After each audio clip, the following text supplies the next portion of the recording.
Alright, so for this hinge squat hinge exercise, what we're going to be doing is, I actually want you to start in the bottom position just so you can get into a comfortable squat position. So you're going to start with your feet about shoulder width apart and slightly rotate it out, and then I'm just going to let my feet hover off the floor, my heels hover off the floor. From this position then, I want you just to squat down just to check that you can get into this kind of comfortable bottom position from here, okay? So I know now that I don't need to adjust my feet, I'm happy down here.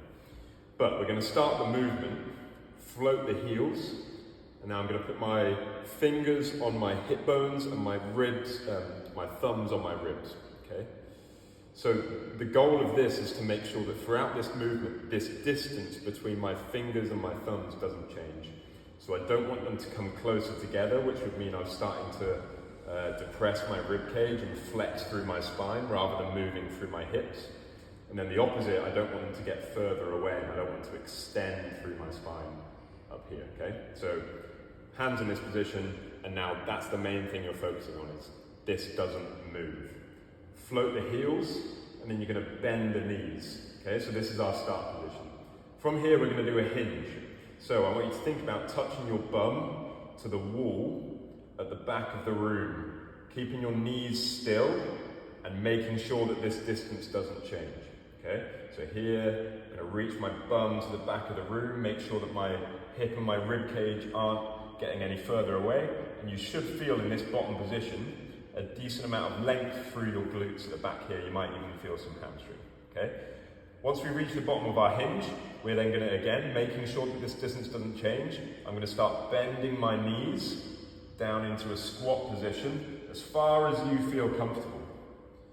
Now, to come back out, I'm going to push through my feet into the floor, make sure this distance doesn't change, back into the bottom of my hinge, and now to come out of my hinge back up to the top position, I'm going to push my hips back forwards, keeping my knees where they are, and we finish in the start position here, okay? So one more time, knees bent, floating heels, I hinge my hips back, keep my knees still, feel the length in my glutes, making sure that my spine doesn't flex or extend.